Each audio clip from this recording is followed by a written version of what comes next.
Not detoxification. Next जो topic है, next heading detoxification.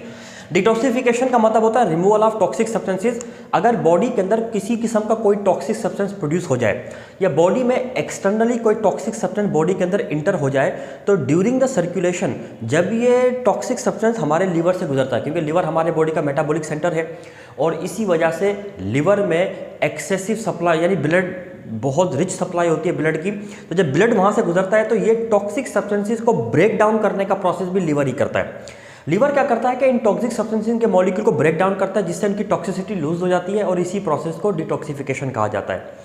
हमारे बॉडी में मेटाबॉलिज्म के रिजल्ट में एक बाय प्रोडक्ट के तौर पर एक चीज़ बनती है हाइड्रोजन पेरोक्साइड। अब ये जो हाइड्रोजन पेरोक्साइड है ये टॉक्सिक मॉलिक्यूल है और इस टॉक्सिक मॉलिक्यूल को ब्रेक डाउन के प्रोसेस में भी लीवर ही इन्वॉल्व होता है। एक एंजाइम आपने पढ़ा होगा पेरोक्सिसोम के टॉपिक में, कैटालेज एंजाइम। ये कैटालेज एंजाइम इसको ब्रेक डाउन करता है ताकि ये टॉक्सिक मॉलिक्यूल हमारे बॉडी के अंदर टॉक्सिसिटी काज ना कर सके, और ये प्रोसेस भी लीवर में ही होता है। इसके अलावा लीवर का एक और काम होता है और वो होता है कोलेस्ट्रॉल की फॉर्मेशन। कोलेस्ट्रॉल की फॉर्मेशन हमारे बॉडी के अंदर हो रही है और कोलेस्ट्रॉल का नाम सुनते ही थोड़ा सा बंदा एक यानी अलर्ट हो जाता है कि यार कोलेस्ट्रॉल तो बड़ी डेंजरस चीज़ है यार, ये हमारी बॉडी में क्यों बन रहा है, इससे तो जान छुड़ानी चाहिए। नहीं बेटा, असल में होता ये है कि कोलेस्ट्रॉल जो होता है ये हमारे बॉडी के लिए बहुत नेसेसरी चीज़ है। अगर कोलेस्ट्रॉल ना हो तो आपकी सेल मेम्ब्रेन कैसे बनेगी? सेल मेम्ब्रेन में आपने अगर अपनी क्लासेस में फ्लूइड मोज़ेक मॉडल पढ़ा हो तो उसमें जो लिपिड बाइलेयर में लिपिड फॉस्फोलिपिड के मॉलिक्यूल इस तरह से अरेंज होते हैं, इन मॉलिक्यूल्स को एक जगह पर फिक्स करने का काम ये कोलेस्ट्रॉल कर रहा होता है, इसलिए वो डिस्प्लेस नहीं हो पाते, एक ही जगह पर रहते हैं वो। तो कोलेस्ट्रॉल सेल मेम्ब्रेन की फॉर्मेशन में बहुत इंटीग्रल पार्ट प्ले करता है।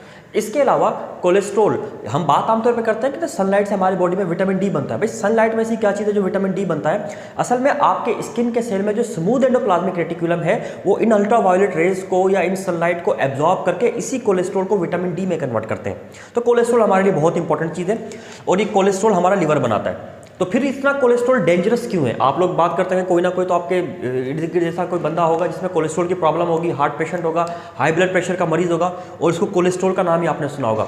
एक्चुअली कोलेस्ट्रॉल हमारी बॉडी में जितना चाहिए होता है लीवर बनाता है, लेकिन डेंजरस तब हो जाता है जब हम भी कोलेस्ट्रॉल को इंटेक करना शुरू कर देते हैं। अब लीवर बना रहा है, जितनी रिक्वायरमेंट है उसके हिसाब से बना रहा है, लेकिन हमने भी इंटेक करना शुरू कर दिया तो डेफिनेटली कोलेस्ट्रॉल का लेवल हमारे ब्लड में इंक्रीज होना शुरू हो जाता है। ये वाला कोलेस्ट्रॉल जो है ना फिर हमारे लिए डेंजरस हो जाता है।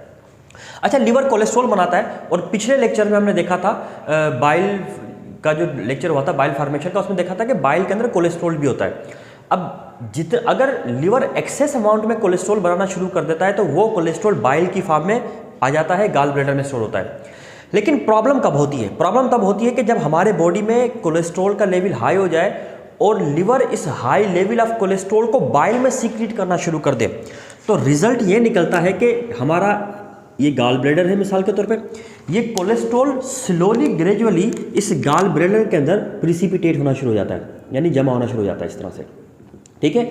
और कोलेस्ट्रॉल की इस प्रिसिपिटेशन को गाल ब्लैडर स्टोन कहते हैं। गाल ब्लैडर स्टोन जो होती है किडनी स्टोन से डिफरेंट होती है। किडनी स्टोन तो हम पढ़ेंगे भी इसी चैप्टर के अंदर, लेकिन गाल ब्लैडर की जो स्टोन होती है वो डिफरेंट होती है क्योंकि ये एक्सेसिव कोलेस्ट्रॉल की वजह से बनती है। फिर इसके बाद जॉन्डिस वगैरह या इस किस्म के प्रॉब्लम होना स्टार्ट हो जाते हैं। स्टूडेंट, सेकेंड लास्ट जो हेडिंग आपके इस टॉपिक में मौजूद है वो थर्मोरेगुलेशन। लीवर जो होता है थर्मोरेगुलेशन में एक बड़ा इंपॉर्टेंट पार्ट प्ले करता है। और किस तरह से इंपॉर्टेंट पार्ट प्ले करता है? हमारे बॉडी में ब्लड सर्कुलेट कर रहा है और इस ब्लड सर्कुलेशन का एक पर्टिकुलर पैटर्न है और ये pattern according to body requirement change होता रहता है। हमारे बॉडी के सर्कुलेशन के पैटर्न को ये लीवर चेंज करके हमारे बॉडी के अंदर थर्मोरेगुलेशन के प्रोसेस को मेंटेन रखता है, यानी कहीं पर ज़्यादा करनी है कहीं पर कम करनी है। तो थर्मोरेगुलेशन में इस लीवर का ये काम होता है कि हमारे सर्कुलेशन के पैटर्न को स्लाइटली चेंज करके, ये हम पढ़ेंगे अभी थर्मोरेगुलेशन का टॉपिक जब आने वाला है इसी चैप्टर में आगे तो उसमें डिस्कस करेंगे। इसके अलावा आखिरी जो लीवर का फंक्शन है वो है storage of vitamins. Storage of vitamins. अच्छा, विटामिन्स आपको पता है बड़ी इंपॉर्टेंट चीज़ है। आप देखते हैं कि कोई भी शख्स पे बीमार हो जाता है, थोड़ी देर के लिए कुछ अर्से के लिए उसकी हेल्थ सही नहीं रहती, भूख नहीं लग रही, कुछ प्रॉब्लम होती है, डॉक्टर्स को विटामिन रिकमेंड कर देते हैं। अच्छा, अब ये जो विटामिन्स होते हैं ये ऐसा क्या करते हैं कि बॉडी की हेल्थ ठीक होने लग जाती है? असल में विटामिन्स जो होते हैं ना ये मोस्टली एक्ट करते हैं कोएंजाइम के तौर पे। हमारे बॉडी के मेटाबॉलिज्म में जितने भी एंजाइम यूज होते हैं उनको कोएंजाइम्स की भी जरूरत पड़ती है और वो कोएंजाइम विटामिन सप्लाई करते हैं, ये प्रोवाइड करते हैं। अब विटामिन्स जो है ये हमारे बॉडी में 2 टाइप के होते हैं, यानी विटामिन 2 टाइप के कौन कौन से होते हैं? एक होते हैं वाटर सोल्यूबल और एक होते हैं फैट सोल्यूबल।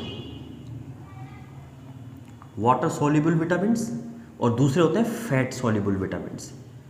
ये फैट सोल्यूबल विटामिन, ये जो वाटर सोल्यूबल विटामिन्स हैं ये कौन कौन से होते हैं? ये होते हैं विटामिन बी, उनका पूरा ग्रुप, विटामिन बी एक नहीं है, उसका पूरा ग्रुप है, ठीक है। और विटामिन सी, जिसको मोस्ट कॉमनली एस्कॉर्बिक एसिड भी कहते हैं, ठीक है, सिट्रस फ्रूट्स में पाया जाता है। जबकि फैट सोल्यूबल जो होते हैं ए, डी, ई, के, ये विटामिन फैट सोल्यूबल होते हैं, ए, डी, ई, के। और हमारे बॉडी के अंदर मोस्टली जो विटामिन जो स्टोर होते हैं वो फैट सोल्यूबल होते हैं। वाटर सोल्यूबल विटामिन आमतौर पे हमारे बॉडी में स्टोर नहीं होते।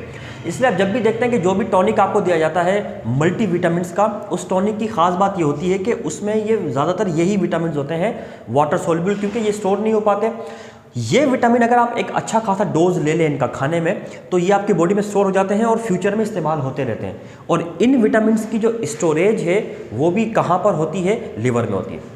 स्टूडेंट, मेटाबॉलिज्म के पॉइंट ऑफ व्यू से हमने अपने लिवर को एज ए होम्योस्टेटिक ऑर्गन के तौर पे कंप्लीट कर लिया है। आप को इस हवाले से, यानी लिवर के किसी भी फंक्शन के हवाले से, किसी भी हवाले से होम्योस्टेसिस के कोई भी सवाल तो कमेंट बॉक्स में लिख सकते हैं। वीडियो को लाइक करें, शेयर करें और चैनल को सब्सक्राइब करें। शुक्रिया।